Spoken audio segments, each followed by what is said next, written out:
Hi guys, এই আমার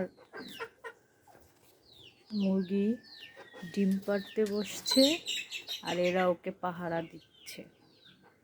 একজন উপরে বসে আছে, চারিপাশে এরা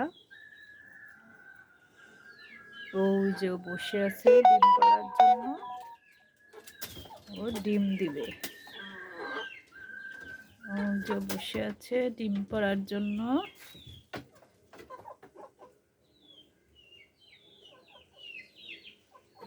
আর এই যে ওরা এখন আমাকে দেখে ভয় পাচ্ছে। যখন তোরা খরগোশের খাবারগুলো খেয়ে ফেলছিস, হ্যাঁ? ডিম পাড়া হয়ে গেলে তখন আবার ডিমের ভিডিও দিব আপনাদের।